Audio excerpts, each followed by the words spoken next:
When blood flow to an area of your brain stops, it's serious. It's called a stroke. It will often cause permanent, debilitating damage to your brain and change your life. Let's talk about strokes. If blood flow to your brain is stopped for longer than a few seconds, your brain can't get blood and oxygen. Brain cells die, causing permanent damage. There are two types, ischemic stroke and hemorrhagic stroke. Ischemic stroke happens when a blood clot forms in a very small artery or when a blood clot breaks off from another artery and lodges in your brain. Hemorrhagic stroke can happen when a blood vessel in your brain becomes weak and bursts open. High blood pressure is the #1 risk factor for strokes. People with atrial fibrillation, when your heart rhythm is fast and irregular, diabetes, a family history of stroke, and high cholesterol are most at risk. You're also at risk for stroke if you're older than age 55. Other risk factors include being overweight, drinking too much alcohol, eating too much salt, and smoking. Symptoms of a stroke usually develop suddenly, without warning. You may have a severe headache that starts suddenly, especially when you're lying flat, often when you awake from sleep.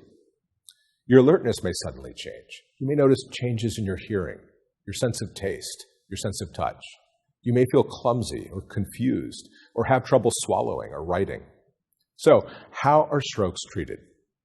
A stroke is a medical emergency. Immediate treatment might save your life and reduce disability. Call your local emergency number or have someone call for you at the first sign of a stroke. Most of the time, someone having a stroke should be in the hospital within 3 hours after symptoms first begin. If a doctor suspects you've had a stroke, the doctor will check for problems with your vision, movement, feeling, reflexes, and your ability to understand and speak. You may have several tests to check for blocked or narrowed arteries. If the stroke is caused by a blood clot, you may be given a clot-busting drug to dissolve the clot. Treatment depends on how bad your stroke is and what caused it, but you'll probably need to stay in the hospital for a few days. Besides clot-busting drugs, called thrombolytics, you may need blood thinners, medicine to control high blood pressure, and surgery to unclog one of your carotid arteries, which carry blood to the brain.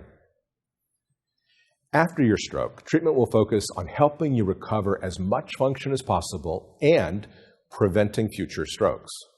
Most people need stroke rehabilitation therapy. If you can return home, you may need help making safety changes in your home and to help you with using the bathroom, cooking, dressing, and moving around your home. After a stroke, some people have trouble speaking or communicating with others, and a speech therapist might help.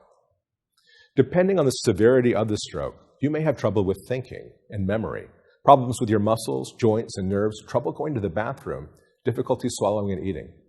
Therapies and support for you and your family are available to help with each of these problems. Your treatment will also focus on preventing another stroke.